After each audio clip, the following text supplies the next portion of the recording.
नहीं रहे business king Cyrus मिस्त्री।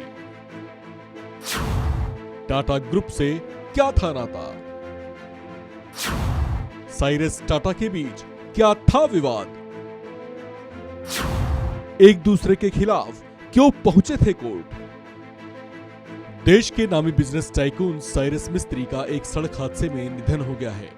हादसा इतना भीषण था कि उनके साथ गाड़ी में सवार 4 में से 2 लोगों की मौत हो गई, जबकि 2 अन्य को गंभीर हालत में अस्पताल में भर्ती कराया गया है।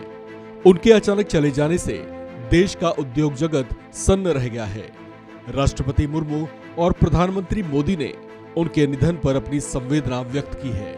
साइरस मिस्त्री के निधन के बाद उनके जीवन की वो तमाम बातें अचानक फिर चर्चाओं में छा गई हैं, जिसकी वजह से वे सुर्खियों में छाए रहे थे। अपने बिजनेस करियर में उनका टाटा समूह के साथ उपजा विवाद खूब सुर्खियों में रहा था।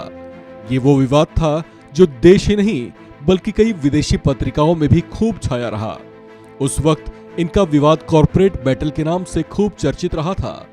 दरअसल साइरस मिस्त्री को साल 2013 में टाटा समूह का चेयरमैन बनाया गया था और साथ ही वे टाटा समूह की Tata Industries, Tata Steel, Tata Motors, Tata Consultancy Services, Tata Power, Tata Teleservices, Indian Hotels, Tata Global Beverages और टाटा केमिकल्स के चेयरमैन पद पर भी बने हुए थे। लेकिन साल 2016 में टाटा समूह के बोर्ड मेंबर्स ने साइरस मिस्त्री को टाटा समूह के चेयरमैन पद से हटा दिया, जिसके बाद रतन टाटा फिर समूह के चेयरमैन बनाए गए। उन्हें हटाए जाने के पीछे जो कारण बताए गए थे, उसके मुताबिक साइरस मिस्त्री के नेतृत्व में कंपनी के कॉर्पोरेट गवर्नेंस के कमजोर होने की बात कही गई थी।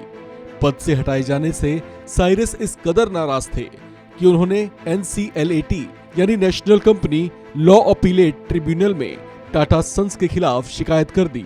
साथ ही उन्होंने कंपनी बोर्ड पर कुप्रबंधन और उत्पीड़न का भी आरोप लगाया था। इस मामले में सुनवाई हुई तो फैसला साइरस मिस्त्री के हक में आया और ट्रिब्यूनल ने उन्हें पद से हटाए जाने को अवैध बताया। यही नहीं, NCLAT ने N चंद्रशेखर को कार्यकारी चेयरमैन बनाने के फैसले को भी अवैध करार दिया था। इस बात से साइरस खुश तो थे, लेकिन उन्हें जल्दी ही एक और झटका लगने वाला था। ट्रिब्यूनल के फैसले के खिलाफ टाटा समूह सुप्रीम कोर्ट पहुंचा, जहां फैसला उनके पक्ष में आया और आखिरकार साइरस को पद त्यागना ही पड़ा। दरअसल साइरस मिस्त्री पर आरोप लगाया गया था कि वह टाटा कंसल्टेंसी सर्विसेज को नुकसान पहुंचाने की कोशिश कर रहे थे। टाटा समूह के मुताबिक पी साइरस मिस्त्री ने टाटा के भरोसे का दुरुपयोग किया और इसका नाजायज फायदा उठाया।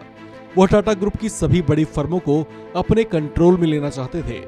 इस बारे में टाटा ग्रुप ने प्रेस रिलीज जारी करके कहा था कि मिस्त्री ने पूरी प्लानिंग के साथ बोर्ड के अन्य मेंबर्स को बाहर किया।